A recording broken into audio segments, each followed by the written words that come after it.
All aboard for the transcribed premiere production, The Cruise of the Poll Parrot, that thrilling story of whaling days. When we last heard from our friends on the strange island off the coast of Brazil, where the good ship Poll Parrot has been wrecked in a hurricane, Indians had just attacked the camp of the Poll Parrot's crew and carried off Annabelle Wilson, the young lady who was betrothed to Bruno Karsh, the privateer. Meanwhile, it was Misto, in company with Briney, Karsh's hook-handed first mate, who led the Indians in the attack on the camp. What Misto and Briney do not know, however, is that Karsh and Captain Dalton, whom they've tied up in a hut at the Indians' camp, have both escaped. Karsh freeing himself, apparently meeting a horrible fate at the claws of the Black Leopard, and Dalton having been liberated by our young friends, Johnny Robbins and Sue Grange, along with old Peg-Leg Dickon. As we join them now, it's almost dark, and Johnny and Sue, with Captain Dalton and Dickon and the ever-present Poll Parrot himself, are heading back to the Poll Parrot camp through the jungle. Over me, hearties. Yo ho ho. We better hurry. I don't think I'd like to be in the jungle ever it gets pitch dark. Don't worry, Sue. We'll be back at the beach in just a minute. Aye, the Poll Parrot camp lies just ahead. Again, Sue and Johnny, I want to tell you that you've saved my life so many times, I know I'll always be in your debt. Aw, gee, Captain Dalton. You know if it hadn't been for you, none of us would still be alive. Besides, we were really lucky today. There didn't seem to be anyone around the Indians' village, so when the Black Leopard went after Karsh, it was easy to rescue you. Bless me to a yard-arm, Captain. I've been worrying about that, I have. What made that village so deserted? Them bloomin' savages must have been up to mischief somewhere. I don't think that concerns us, Dickon. All we have to do now that we know just what we're up against is build an armed camp on the beach to ward off the savages and that mad white man Misto, whoever he is, if they ever attack us. Breakers ahead. Breakers ahead. Breakers ahead it is, Paul, you old pelican. It's the shore, and we're back to our camp. Captain, it seems awfully quiet. And look, there's smoke coming up from some of our cabins. Oh, Johnny, we'd better find my brother Ezra. I'm so afraid something has happened. I don't like the looks of this. Let's hurry. Here's Mr. Grange's cabin here, Captain. Aye. The bloomin' door's open. And listen. It's Mr. Grange, and he's in trouble. Ezra, are you all right? Oh, Sue, thank heaven you're safe. I'm all right, I guess. Got knocked about a good deal by those savages. He's all tied up with vine ropes the Indians use. Let me help. Quick, Mr. Grange. What happened? Thank goodness you turned up, Captain Dalton. We really need you now. The Indians, led by some renegade white man, overpowered the camp and then took Miss Wilson with him. That was Misto. He's raided the camp. I'm a bloomin' barnacle. That's why the Indian village was so deserted. But Annabelle, you say he took her? Blow me down. That's foul play for fair. Foul play. Foul play. Captain Dalton, I just happened to think, if Misto was here, Briney must have been with him. Aye, lad, but what of that? Briney knew we had diamonds aboard the ship. He may have found them. Blow me down, that's right. I'll run and look in your cabin on the ship, Captain. I know where you hid the diamonds. Blow me down. I'll hoist anchor myself and see how Nicholson or what's left of the crew made out in the fight, I will. All hands on deck. Oh, Ezra, are you really all right? Don't worry now, Sue. Just a few bruises. Do you expect the men of the crew back soon, Mr. Grange? Any moment, Captain. It was just bad luck that they hadn't returned when the raid came.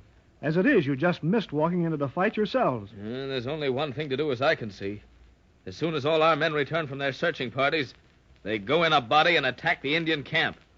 Blow me down, we'll settle this for good and all. I've never been one for open battle, Captain, but I agree. I can see no other way. I'll leave everything up to you, Mr. Grange.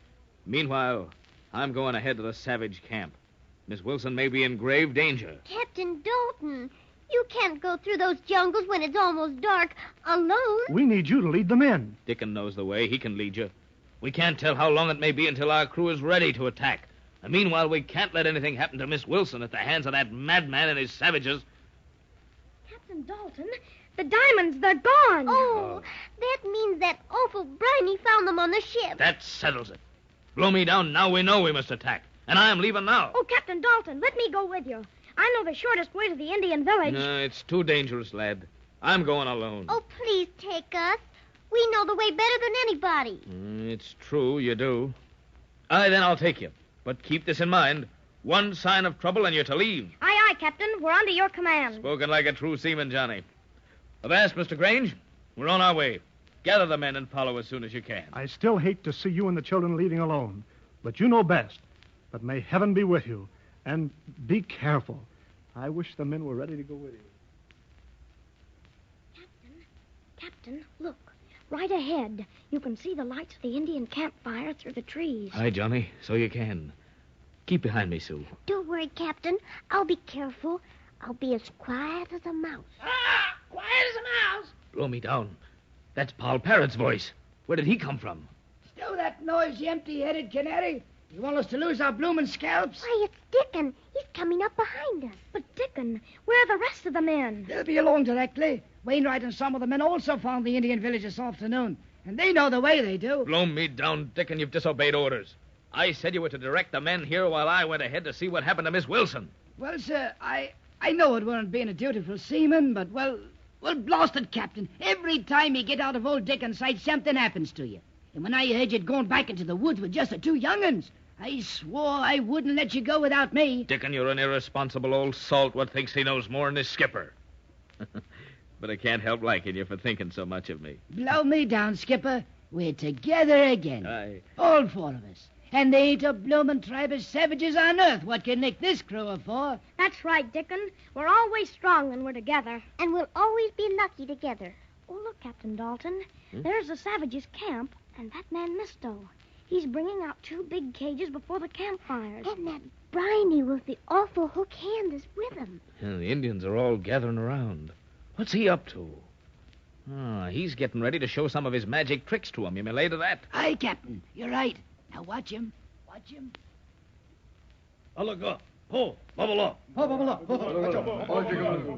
Now, my good friend Briny, I'm about to put on a little show to impress the natives. You know I got control of them through my sleight of hand.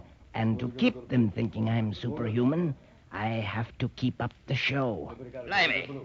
Where did you get the two blinking cages? Made them here on the island in my spare time. It's always been my best trick, you know. Changing the man into the leopard's cage and the leopard into the man's. Help me.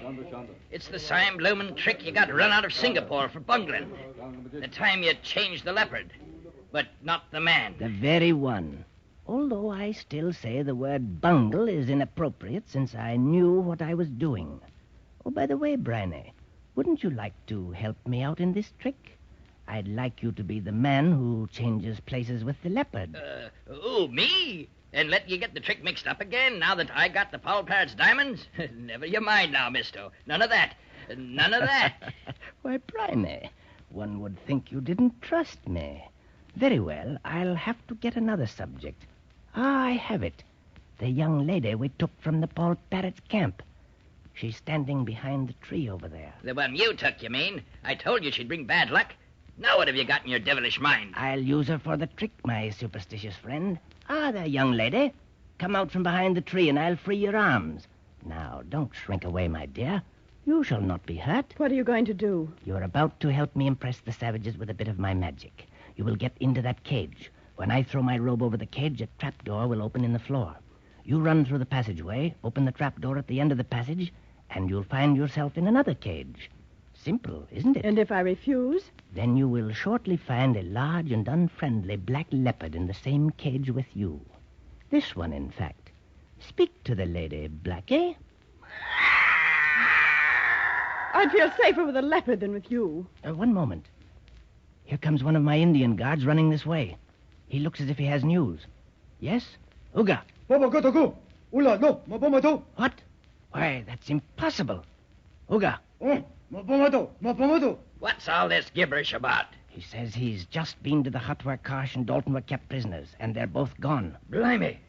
This means trouble. I told you the bloomin' woman would bring bad luck. Shut up with that nonsense. Those men have got to be found, especially Dalton. He's pointing to the bushes at the end of the clearing.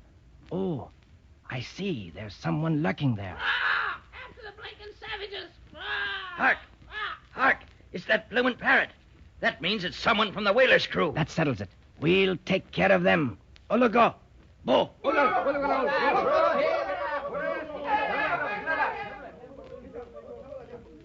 Blast your Poll Parrot, you've given us away with your bloomin' squawking. Avast, we've got to run for it. Run ahead, Johnny and Sue. Try and find a place to hide, and don't let them catch you. Dickon and I are armed, and if worst comes to worst, we can fight it out. Captain, we couldn't leave you now. Blast it, you young'uns. You'll do as the captain says, or... Oh! Dickon, what's the matter? Dickon! Oh, Johnny, look! There's an arrow in his shoulder. I'll be all right. They can't hurt a tough piece of old shark skin like me. Now, you put on full sail and go. I'll make out. Dickon, are you hurt bad? Captain Dalton, remember Bruno Carr said they looked like Brazilian Indians. Isn't it the Brazilian Indians who use poison arrows? Oh, so it is, lad. Dickon, I told you shouldn't have followed. But now that you came to help me, I'll protect you with my last breath. Steady, old shipmate, steady. Johnny, Sue, behind that pile of rocks over there. Drag Dickon with you. I can fight, and I'm armed, Captain. They're coming closer. Closer. Avast, we're in for the most one-sided fight any seaman was ever called on to face.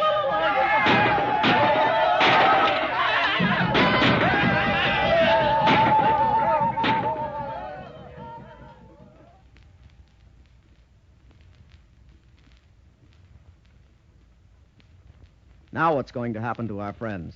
Is the arrow in Dickon's shoulder really poisoned? And if it is, what's going to happen to Dickon? Will Captain Dalton be able to hold off the savages? Will Johnny and Sue get away? What of Annabelle Wilson and the Black Leopard? Will the crew of the Poll Parrot find the Indian village in time to be of any help?